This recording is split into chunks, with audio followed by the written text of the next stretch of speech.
नमस्कार दोस्तों, जैसा कि आप सभी को पता है सीटेट का एग्ज़ाम 15 दिसंबर 2024 को होगा।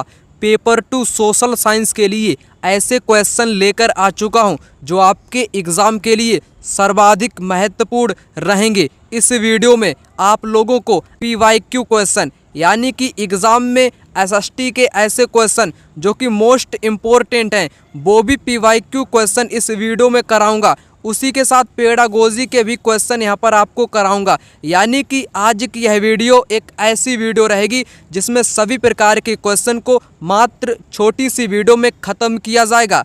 चलिए इस वीडियो को प्रारंभ करते हैं। पहला क्वेश्चन, अलवार संत निम्न में से किसके उपासक थे? कृष्ण, शिव, शंकर या विष्णु? यहाँ पर करेक्ट आंसर इस क्वेश्चन का होगा अलवार संत आपसे पूछा गया है, इसलिए यहाँ पर विष्णु इस क्वेश्चन का राइट आंसर हो जाएगा। अगर मैं बात यहाँ पर कर लूँ नयनार संत की, किसकी? नयनार।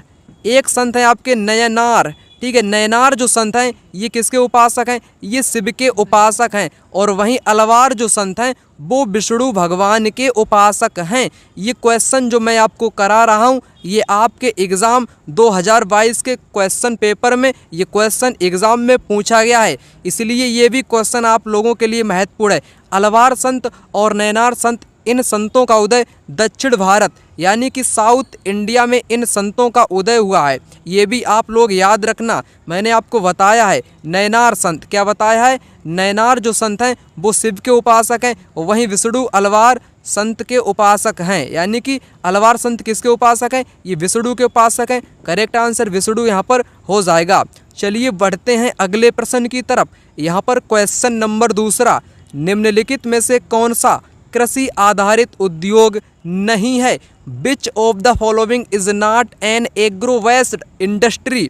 तो आपको यहाँ पर ऐसा उद्योग बताना है जो कृषि आधारित उद्योग ना हो, ठीक है। यानी कि गलत वाला बताना है। 3 यहाँ पर आपके सही दिए गए होंगे जो कि कृषि पर ही आधारित होंगे, एक आपका यहाँ पर गलत होगा, उसी को बताना है आपको जो कि करेक्ट माना जाएगा, क्योंकि नहीं वाला आपसे पूछा है। वनस्पति तेल उद्योग, सूती वस्त्र उद्योग, मत्स्य तेल निर्माण उद्योग, फिश ऑयल मैन्युफैक्चरिंग इंडस्ट्री, चर्म उद्योग, लीदर इंडस्ट्री? तो यहाँ पर आपको करेक्ट आंसर बताना है, ठीक है। करेक्ट आंसर यहाँ पर हो जाएगा चर्म उद्योग। लीदर इंडस्ट्री है ये आपके कृषि आधारित उद्योग नहीं है, बल्कि ये जो आपका जो चर्म उद्योग है ये एक प्रकार का चमड़ा, ठीक है, जो चमड़े से जूते बनाए जाते हैं, ठीक है, चमड़े की जो जितना भी सामान होता है लीदर इंडस्ट्री, ये आपकी कृषि से रिलेटेड नहीं है। कृषि से रिलेटेड तो आपकी फसलें होती हैं, सब्जियां होती हैं, फूल फल, ये सारे के सारे कृषि आधारित होते हैं, ठीक है। और बाकी यहाँ पर सभी कृषि आधारित होंगे। वनस्पति तेल ये भी दोस्तों कृषि में ही उगाया जाता है, यानी कि वनस्पति तेल आपका कृषि आधारित है। कैसा है? कृषि आधारित है। सूती वस्त्र यानी कि जो कपास उत्पादन किया जाता है खेतों पर, ठीक है, उसी से सूती वस्त्र का निर्माण होता है, इसलिए ये भी आपका कृषि आधारित हो जाएगा। अब आप लोग कहोगे कि मत्स्य तेल, क्या मछलियों का निर्माण खेतों में किया जाता है? नहीं दोस्तों, परंतु ठीक है वैज्ञानिकों के अनुसार या भूगोलवेत्ताओं के अनुसार जो मत्स्य तेल निर्माण उद्योग है, जो मछली का जो तेल निर्माण उद्योग है वो कृषि आधारित है, ठीक है। जब दोस्तों मछलियों का जो पालन किया जाता है कृषि क्षेत्र में, इसको बोलते हैं पीसी कल्चर। क्या बोलते हैं? पीसी कल्चर बोलते हैं। मैंने आपको पहले ही भी बताया था पीसी कल्चर किसको बोलते हैं। पीसी कल्चर बोलते हैं मछली के पालन को। वहीं रेशम के पालन को सेरीकल्चर बोलते हैं, रेशम के कीट सेरीकल्चर, ठीक है। हार्टिकल्चर सब्जी वाली कहलाती है और एग्रीकल्चर आपकी कृषि आधारित खेती कहलाती है। तो मत्स्य आपका कृषि में ही आ जाता है, जिसको पीसी कल्चर के नाम से भी जानते हैं। आपको नहीं वाला बताना था, तो चर्म उद्योग यहाँ पर करेक्ट आंसर हो जाएगा। चलिए आगे बढ़ते हैं। यहाँ पर आ चुका है क्वेश्चन नंबर 3, भीमबेटका के पुरास्थल भारत के किस राज्य में पाए जाते हैं? किस राज्य में पाए जाते हैं? In which state of the India can you find the old sites of Bhimbetka? Andhra Pradesh, Madhya Pradesh, Maharashtra, Karnataka? तो दोस्तों यहाँ पर करेक्ट आंसर होगा भीमबेटका की जो गुफाएं हैं वो मध्य प्रदेश में पाई गई हैं। कहाँ पर? मध्य प्रदेश में पाई गई हैं। करेक्ट आंसर यहाँ पर हो जाएगा, ठीक है। तो ये आपका करेक्ट आंसर यहाँ पर हो जाएगा। अगर महाराष्ट्र में एक पुरा स्थल की अगर मैं बात करूं आपसे, ठीक है, वो भी आपके लिए एग्ज़ाम में कई बार पूछा जाता है, ठीक है। कर्नाटक भी आपके एग्ज़ाम में पूछा जाता है। जैसे हुंसगी एक पुरा स्थल है, हुंसगी, ठीक है, हुंसगी जो है ये आपके कर्नाटक में है, ठीक है। आंध्र प्रदेश में आपके क्या है, कुरनूल की गुफाएं पाई गई हैं। कुरनूल की गुफाएं कहाँ पर पाई गई हैं, ये आंध्र प्रदेश में पाई गई हैं और कुरनूल गुफा से राख के अवशेष भी मिले हैं। वहीं मध्य प्रदेश में भीमबेटका की गुफा मिली है। महाराष्ट्र में क्या मिला है, घोड़ नदी के किनारे इनाम गांव, ठीक है, इनाम गांव को याद रखना, इनाम गांव। इनाम गांव कहाँ पर है दोस्तों, ये है महाराष्ट्र में, वो भी घोड़ नदी के किनारे पर है। ये सारी जानकारी जो मैंने आपको बताई है कहीं ना कहीं सीटेट की परीक्षा में कई बार पूछी जा चुकी हैं, इसलिए महत्वपूर्ण है। तो यहाँ पर मध्य प्रदेश वाला विकल्प इस क्वेश्चन का बिल्कुल राइट आंसर हो जाएगा। क्वेश्चन नंबर 4 यहाँ पर कहता है कि मंडप क्या था। मंडपिन वाज, यहाँ पर मंडप आपको बताना है क्या था। आखिर अगर मैं मंडप की बात करूँ, ये दक्षिण भारत में, यानी कि साउथ इंडिया जो है, साउथ इंडियन हिस्ट्री में दक्षिण भारत में मंडप की व्याख्या की गई है, जो कि तमिलनाडु वाले क्षेत्र में, विशेषकर कहाँ पर, तमिलनाडु वाले क्षेत्र में। तो चलिए इस क्वेश्चन को यहाँ पर सोल्व करते हैं। मंडप क्या था, मंदिर का एक पवित्र स्थल, एक सभागार जहाँ लोग इकट्ठा हो सकें, a hall where people could assemble. Stupa, यहाँ पर स्तूप लिखा हुआ है, स्नूप मत इसको समझिएगा। स्तूप के चारों ओर निर्मित एक पब, ए पथ लेड अराउंड स्तूप, वह स्थल जहाँ देवी देवताओं की मूर्ति रखी होती है। A place where image of deity was placed. तो यहाँ पर इस क्वेश्चन का अगर मैं राइट आंसर की बात करूँ, मंडप दोस्तों एक सभागार हुआ करता था। क्या हुआ करता था, बी विकल्प यहाँ पर करेक्ट होगा, एक सभागार जहाँ लोग इकट्ठा हो सकें, ठीक है। मंडप एक प्रकार का हॉल हुआ करता था, ठीक है, जैसे कोई विशालकाय हॉल हो जहाँ पर लोग क्या हो सकें, एक साथ इकट्ठा हो सकें बहुत सारी जनसंख्या में, वही मंडप कहलाता था, सभागार, ठीक है। जहाँ पर विभिन्न प्रकार के उत्सव का आयोजन किया जाता था, जहाँ पर एक साथ कई सारे लोग निवास यानी कि उनके ठहरने की व्यवस्था होती थी, वही दोस्तों मंडप कहलाता था। ऐसा हम लोगों को अवशेष प्राप्त होते हैं, ठीक है, कहाँ से, आपके दक्षिण भारत से। तो करेक्ट आंसर यहाँ पर सभागार हो जाएगा इस क्वेश्चन का राइट आंसर, ठीक है। चलिए आगे बढ़ते हैं। यहाँ पर दोस्तों एक चीज़ और मैं आपको बताना चाहूँगा, वो आप यहाँ पर एक बार और समझ लो। वह स्थल जहाँ पर देवी देवताओं की मूर्ति रखी जाती है उसको गर्भगृह बोलते हैं। क्या बोलते हैं, गर्भगृह उसको बोलते हैं। यहाँ पर करेक्ट आंसर मैंने आपको बता ही दिया था। चलिए यहाँ पर बात कर लेते हैं क्वेश्चन नंबर 5 की। यहाँ पर कहता है कि एक पितृसत्तात्मक समाज वह होता है जहाँ क्या होता है, महिलाओं को सरकार चुनने के लिए वोट देने का मौका मिलता है। यहाँ पर लिखा है मौका मिलता है। महिलाएं सार्वजनिक जीवन में भाग लेती हैं। महिलाओं को विभिन्न तरीकों से भेदभाव और उत्पीड़न का सामना करना पड़ता है। महिलाओं के पास पुरुषों की तरह के कपड़े पहनने का विकल्प होता है, ठीक है। तो यहाँ पर आपसे पूछा गया एक पितृसत्तात्मक समाज में क्या होता है, पितृसत्तात्मक यानी कि पिता, क्या कह लो, पिता कह लो या पुरुष प्रधान कह लो, क्या कह लो, पुरुष प्रधान। वह समाज जहाँ पर पुरुषों को ही वरीयता पूरी तरह दी जाती है और महिलाओं का बहुत सारा क्या किया जाता है, उत्पीड़न किया जाता है, उनके प्रति गलत व्यवहार किया जाता है, और वही होता है पितृसत्तात्मक समाज। तो करेक्ट आंसर होगा महिलाओं को विभिन्न तरीकों से भेदभाव और उत्पीड़न का सामना करना पड़ता है, ठीक है। ऐसा होता है पितृसत्तात्मक समाज, क्योंकि ये समाज पुरुष प्रधान होता है। इसमें पुरुषों को ही वरीयता दी जाती है, महिलाओं को नीचा दिखाया जाता है, भेदभाव किया जाता है, उत्पीड़न का उनको सामना करना पड़ता है, ठीक है। ये चीज़ आप यहाँ पर समझ चुके होंगे। चलिए यहाँ पर बात कर लेते हैं क्वेश्चन नंबर 6 की।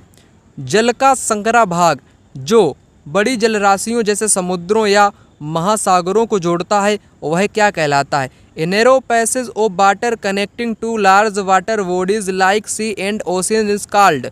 तो किस नाम से उसको जानते हैं।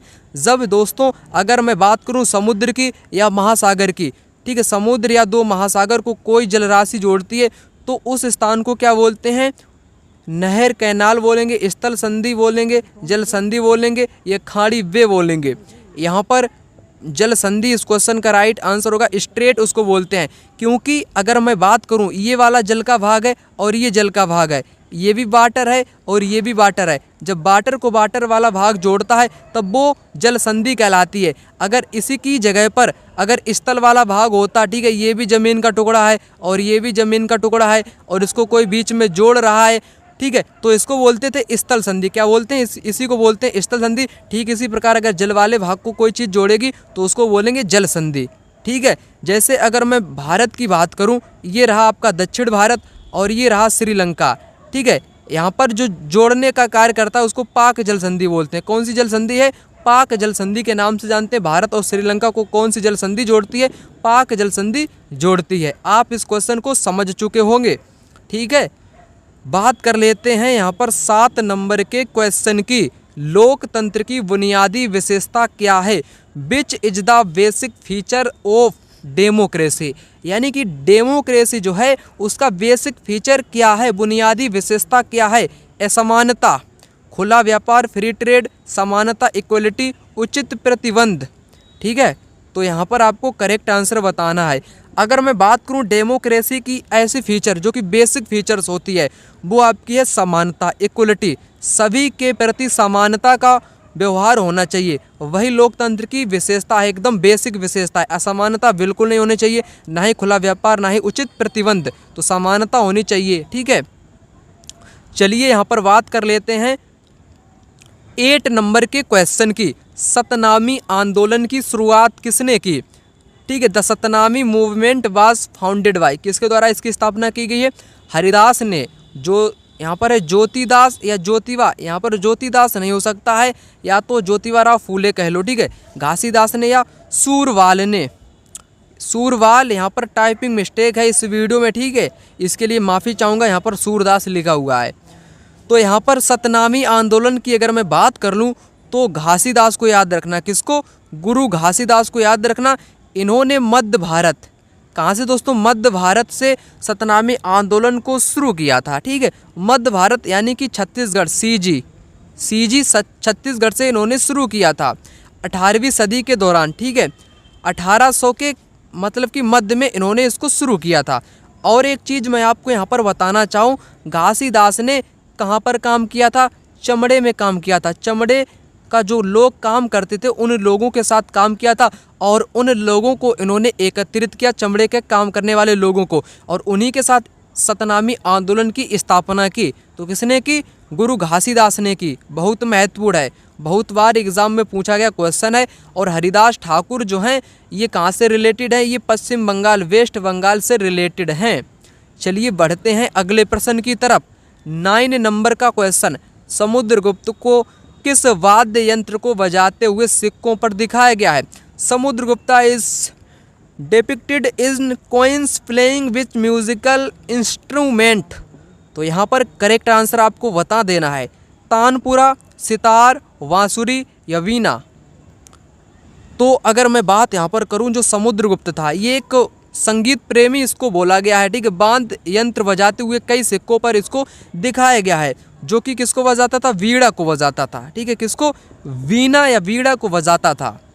चलिए बात कर लेते हैं यहाँ पर क्वेश्चन नंबर 10, जो कि बहुत ही ज़्यादा महत्वपूर्ण है। यहाँ से दो तीन क्वेश्चन पूछे गए हैं।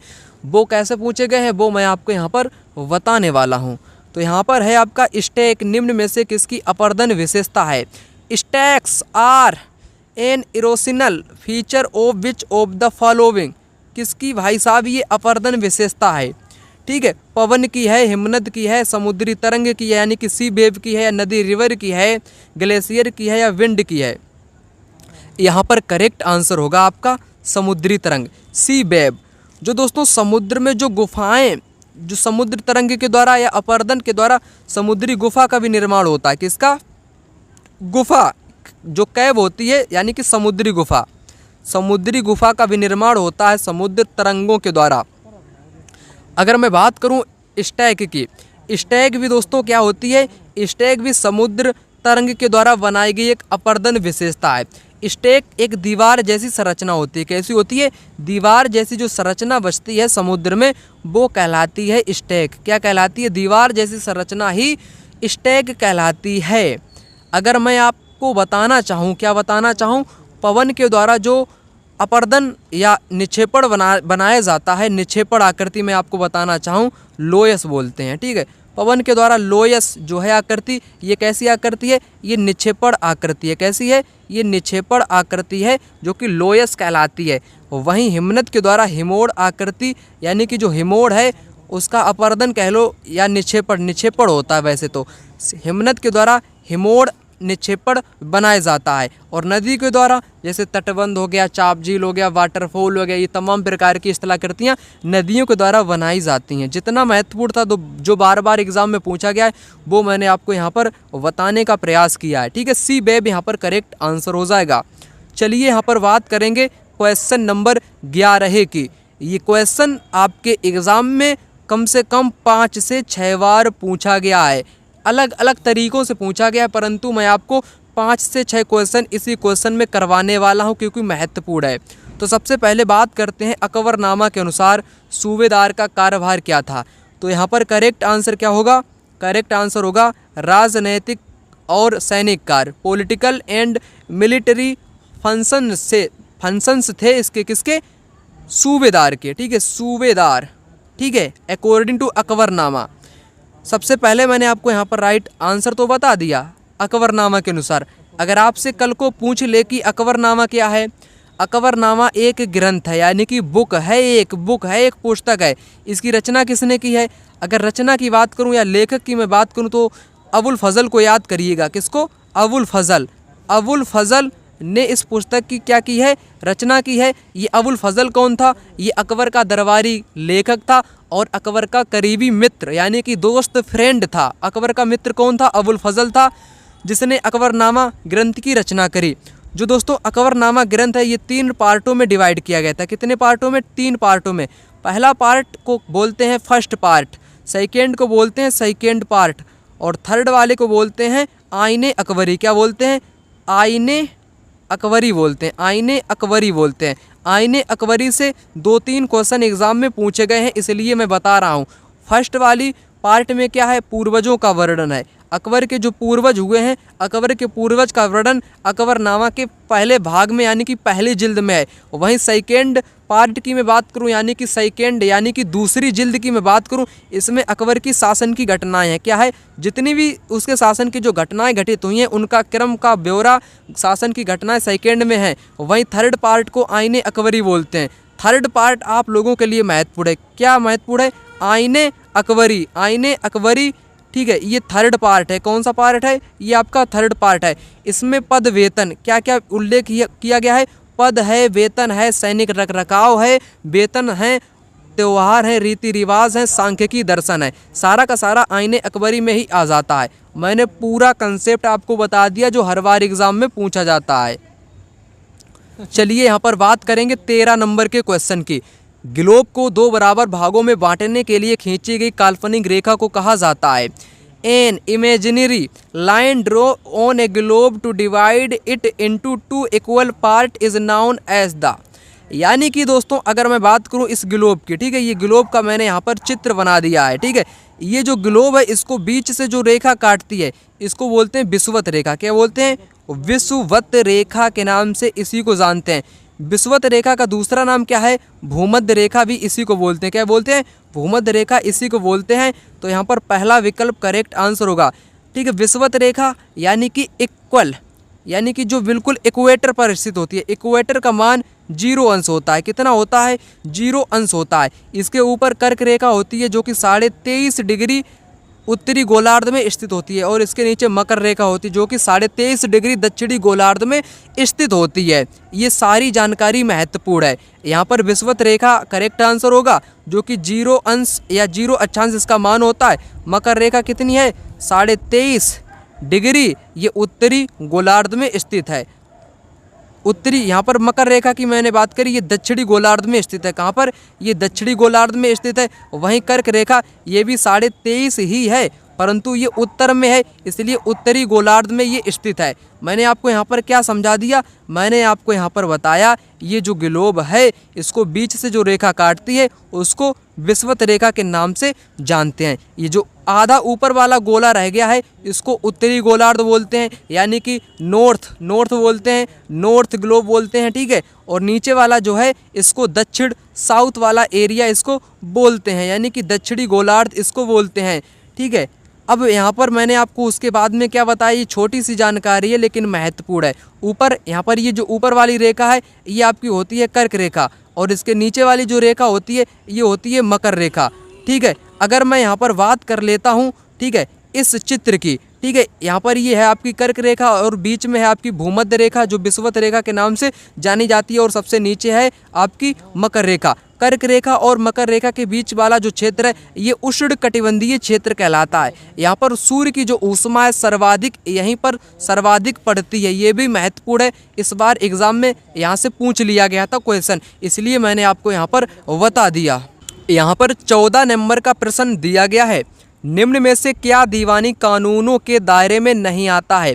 विच of the following does not fall within the purview of civil law? Civil law में दोस्तों यहाँ पर कौन सा दायरा नहीं आता है, आपको बता देना है। तलाक का मुकदमा दायर करना, फीलिंग ए डिवोर्स केस, बच्चों की परीक्षा का दावा करना, क्लेमिंग कस्टडी ऑफ चिल्ड्रन, जमीन की बिक्री से संबंधित विवाद, ठीक है, related to the sale of land, दहेज के लिए औरतों को तंग करना, हैरेसिंग वुमेन फॉर डाउरी। तो यहाँ पर 3 आपके राइट होंगे, किसके बारे में? दीवानी कानून के बारे में राइट होंगे, नहीं वाला आपको बताना, यानी कि गलत कथन की आपको यहाँ पर पहचान कर लेनी है। ये भी क्वेश्चन एग्जाम में पूछा गया है। तो यहाँ पर करेक्ट आंसर होगा डी विकल्प, दहेज के लिए औरतों को तंग करना, harassing A women for dowry. ये दोस्तों आपराधिक मामला है जिसको फौजदारी बोलते हैं। क्या बोलते हैं? फौजदारी इसी को बोलते हैं। ये कैसा दोस्तों है? ये एक आपराधिक क्रिमिनल लॉ के अंतर्गत आता है। यहाँ पर सिविल लॉ की बात कही गई है।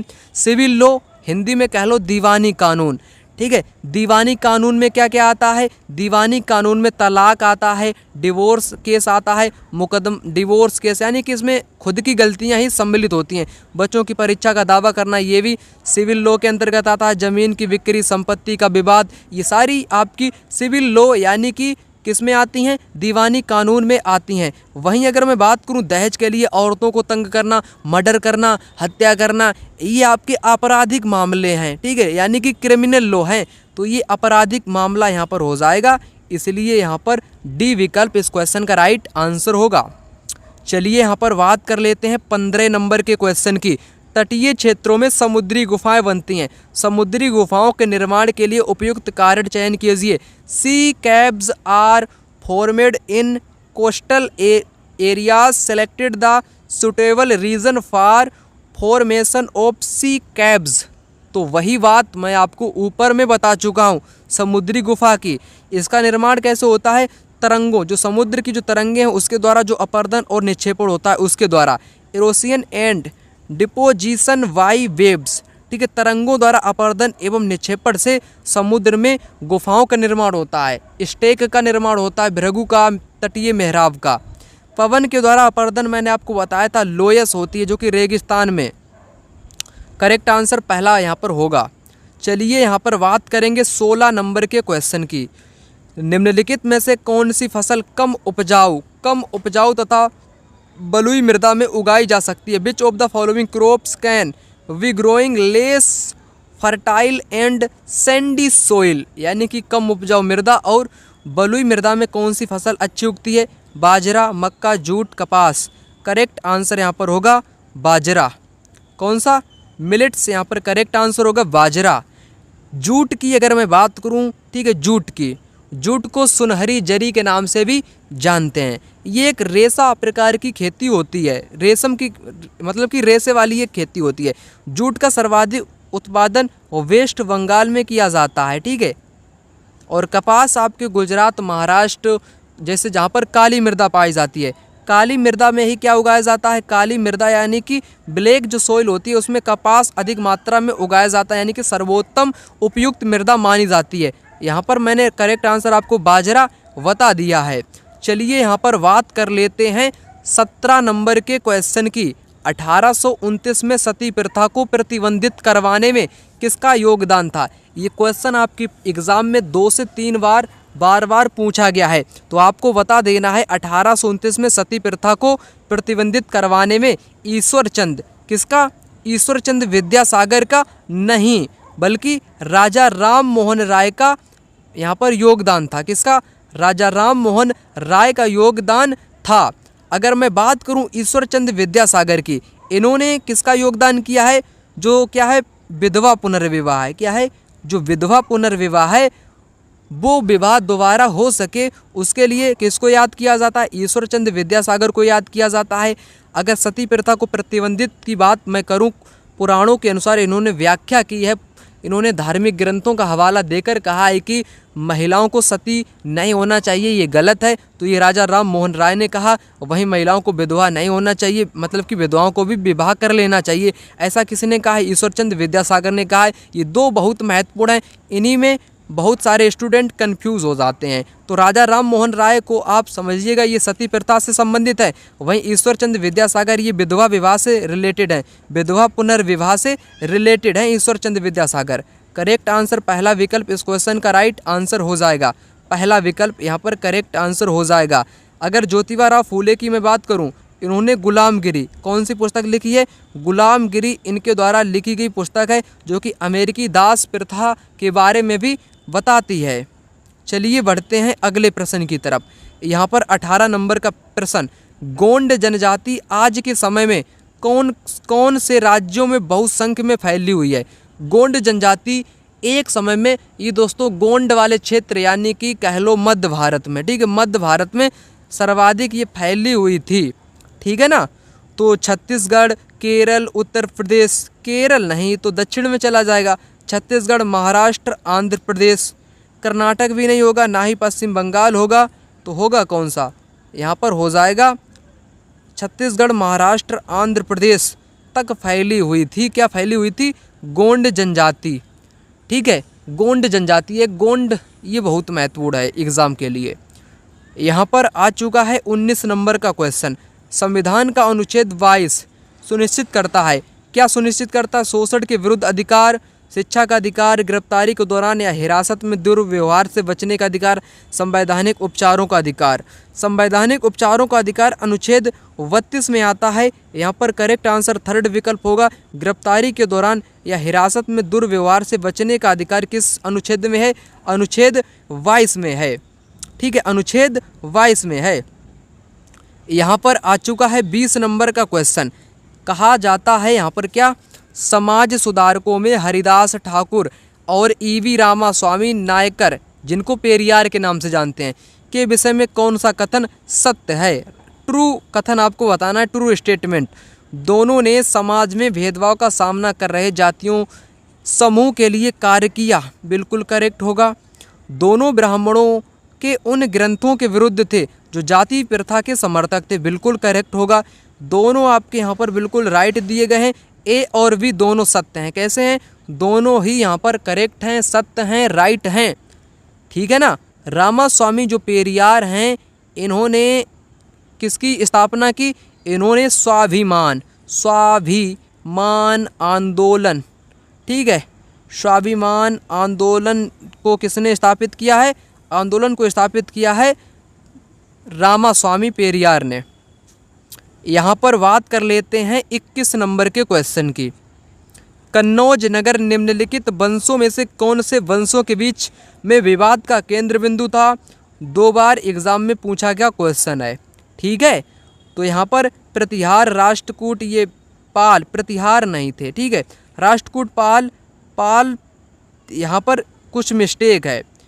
यहाँ पर कौन कौन से थे दोस्तों? राष्ट्रकूट थे, पाल थे, और कौन से थे? आपके प्रतिहार थे, ठीक है। तो पहला वाला ही यहाँ पर करेक्ट आंसर होगा। प्रतिहार, राष्ट्रकूट और पाल, ये तीनों वंश ये चाहते थे कि कन्नौज हमारे नियंत्रण में आ जाए, इसलिए इन तीनों के बीच में लंबी सदी तक विवाद चलता रहा। ये बहुत महत्वपूर्ण है एग्ज़ाम के लिए। यहाँ पर आ चुका है 22 नंबर का क्वेश्चन, कथन ABC एक ग्रह की विशेषताओं का वर्णन करते हैं, उस ग्रह की पहचान करें। सूर्य से दूरी के हिसाब से यह तीसरा ग्रह है, आकार में यह 5वां ग्रह है, यह ध्रुवों के पास थोड़ी चपटी है, मंगल है, बुध है, शुक्र है या पृथ्वी है। यहाँ पर करेक्ट आंसर हो जाएगा पृथ्वी, जो अपनी प्यारी पृथ्वी है जिस पर हम लोग निवास कर रहे हैं इस वक्त, ठीक है। तो ये सूर्य से दूरी के हिसाब से तीसरे नंबर पे है। पहले नंबर की अगर मैं बात करूँ बुध शुक्र पृथ्वी मंगल बृहस्पति और शनि अरुण वरुण, इस प्रकार सूर्य के अनुसार इनका क्रम है, यानी कि बुध पहले नंबर पे है, दूसरे नंबर पर शुक्र है और तीसरे नंबर पर हमारी प्यारी पृथ्वी है, ठीक है। तो तीसरे नंबर पर क्या है दोस्तों, पृथ्वी आ जाएगी।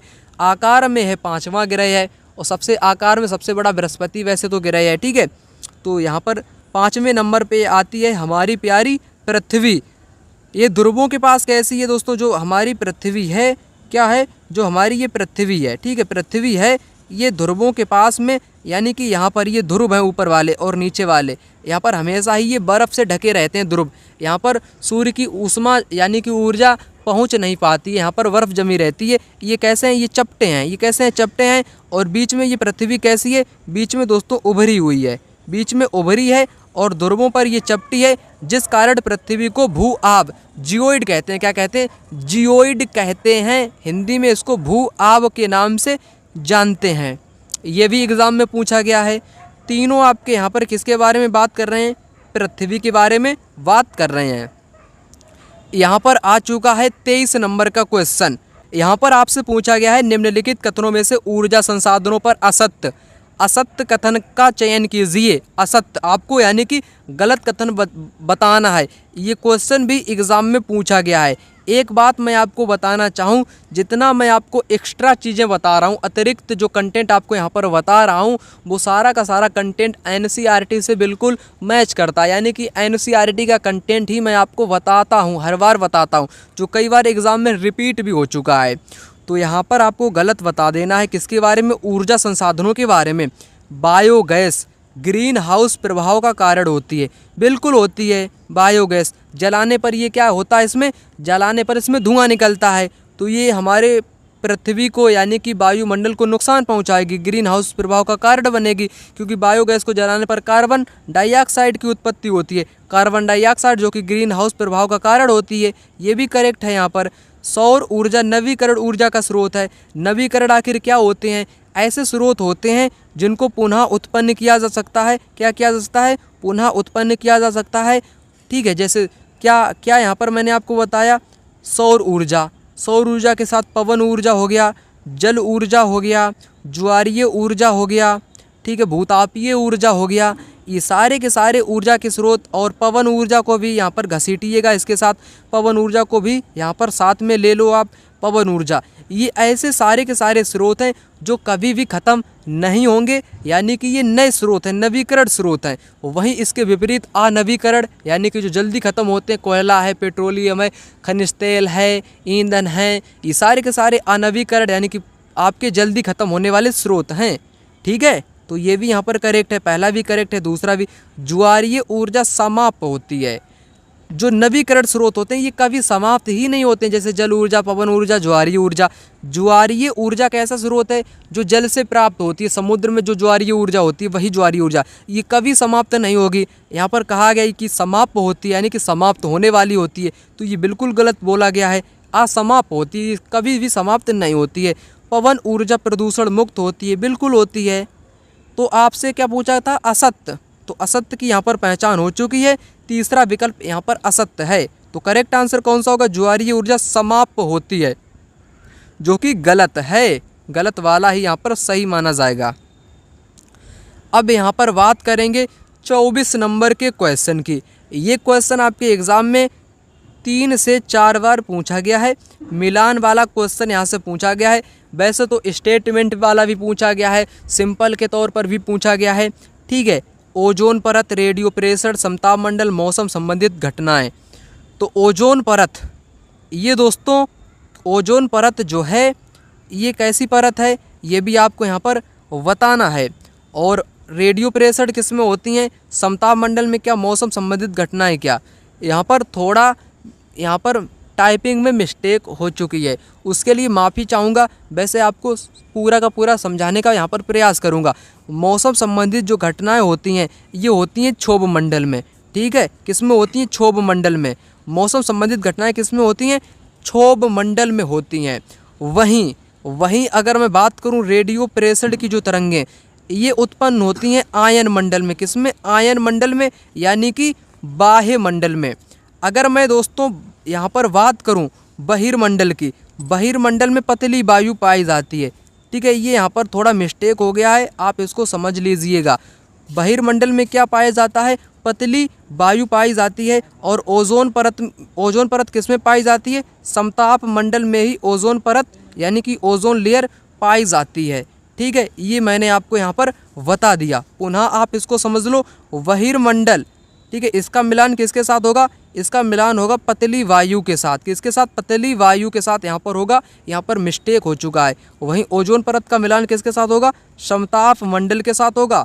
और रेडियो प्रेषण मैंने आपको बताया ये बाह्य मंडल के साथ, और मौसम संबंधित घटनाएं ये क्षोभ मंडल के साथ हो जाएंगी। चलिए दोस्तों यहाँ पर बात करेंगे 25 नंबर के क्वेश्चन की। कितने नंबर की क्वेश्चन की? 25 नंबर के। कौन से बौद्ध साहित्य में बौद्ध संघ के लिए नियमों का वर्णन मिलता है, ठीक है। बनाए गए नियमों का वर्णन मिलता है, तो ये मिलता है विनय पिटक में। किस में मिलता है? विनय पिटक में। बौद्ध धर्म में कुल कितने पिटक हैं? 3 पिटक हैं। एक तो सुत्त पिटक है जिसमें बुद्ध की क्या है? बुद्ध की शिक्षाएं हैं। बुद्ध की जो शिक्षाएं हैं वो किस में आती हैं? वो आती हैं सुत्त पिटक में। विनय पिटक में क्या है? अनुशासन है बौद्ध से रिलेटेड और उनके नियम कायदे कानून है। और अधिधम्म पिटक में क्या है? अधिधम्म पिटक में सिद्धांत हैं और व्याख्या है। क्या है? व्याख्या है और उनके धार्मिक सिद्धांत यहाँ पर बताए गए हैं। अगर दोस्तों वीडियो आपको यहाँ पर बिल्कुल मज़ेदार लगा हो तो वीडियो में एक प्यारा सा कमेंट करना मत भूलिएगा। लाइक भी कर दो फटाक से, सब्सक्राइब नहीं किया तो सब्सक्राइब भी फटाक से कर दो। मिलते हैं दूसरी वीडियो में, तब तक के लिए धन्यवाद। जय हिंद, वंदे मातरम।